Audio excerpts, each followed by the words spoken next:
Along with individual experts, Surgeon Masters brings you life improvement strategies in 10 minutes. These proven principles and strategies are easy to learn and can be applied immediately, allowing you to practice your best. Here's your host, Jeff Smith. On this episode of the Surgeon Masters mini podcast, I have with me orthopedic surgeon Dr. Carla Smith. Carla is also a dedicated educator and professional surgeon coach. Welcome, Carla. Thank you, Jeff, and good morning. So, Carla, you've been through the Surgeon Masters physician coach training. You've had a lot of background in education and our field, and you're now having a lot of fun, I think, doing coaching. I agree. So tell me what's been some of the most exciting aspects of that for you? Certainly learning new skills.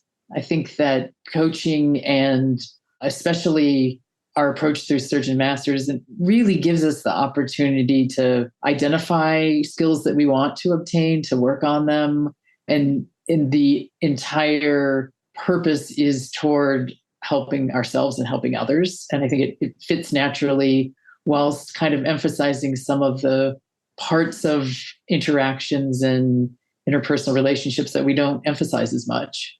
And so I think you're alluding to the concept of coaching with compassion or help coaching to support compassion. I agree. We talk a lot as physicians about having compassion for our patients, especially those who are injured or who are suffering from diseases, but we don't really talk about compassion for ourselves or the others around us as we navigate changing systems. And one of the things that I really appreciated from you is your bravery and persistence in calling our attention to this gap. Tell me more about that perspective and kind of how you think all of us can do that a little bit better. The blog that you posted this last week about not achieving a goal that you had really resonated with me. I think as surgeons, especially, we're perfectionists, and every time we perceive some gap between what we wanted to do and what we actually accomplished, we snap to judgment.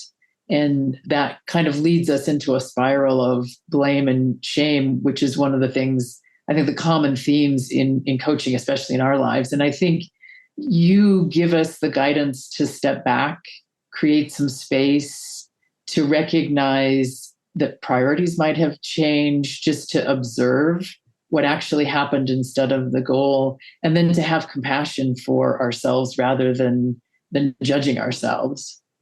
I don't know what messages you or others have in your head, but sometimes it's the not good enough, or gosh, when I don't get something, a goal achieved, like kind of almost like again, like I didn't do it again, or I don't know, it's a tough one, right? I think it's really easy to see even a minor shortcoming. And when we get stressed and tired, it's, they become smaller and smaller things. I was 2 minutes late to a meeting. I didn't get up at 4 a.m. and work out the way I had planned. Bad Carla's here today. And that we slip into that so quickly without kind of the recognition of maybe I needed to sleep more. I was having a very important conversation with a patient that led me to be late, and forgetting the other priority that came about that caused the change. And I think we're just so quick to snap to judgment. That's one of the challenges, both of ourselves and those around us. When you're on the way to work and someone cuts you off, you can respond with irritation, or you can respond with compassion and think, something is going on in their lives that is upsetting, or, you don't know the story that's going on. And the more we can do that, the more I think our lives are better and our relationships are better. So I'm hearing noticing our initial reaction and then a pause.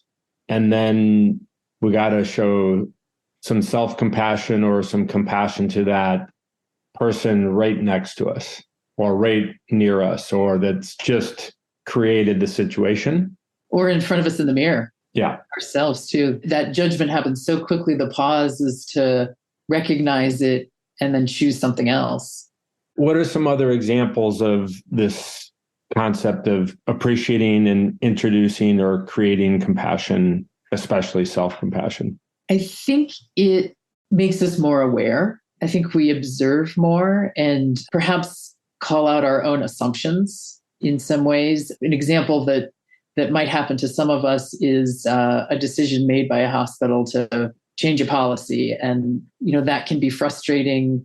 Recognizing the work and the stress that went into making the decision on the part of the administrator is sort of our way of maybe blunting that initial irritation and trying to see the perspective of someone else. And it makes our life better. Rather than grousing about it and being in a bad mood, we can say, this is just an event.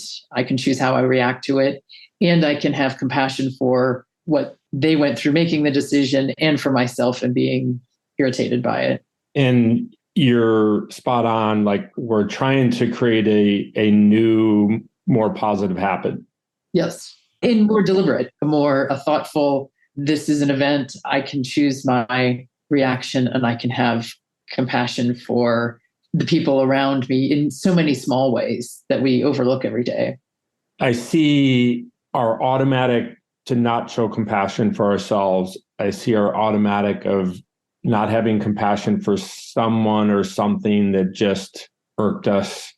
Yet there's lots of people that there's definitely people that we show compassion towards, and maybe it's reframing to notice that, bringing that in. Yeah. And it might be easier to show compassion for the big things and overlook the little things. I follow you. Yeah. So even just really bringing it to that small, deliberate things. Fantastic. So help us just kind of, summarize this for the listeners, because I think they got the message, but let's just make sure.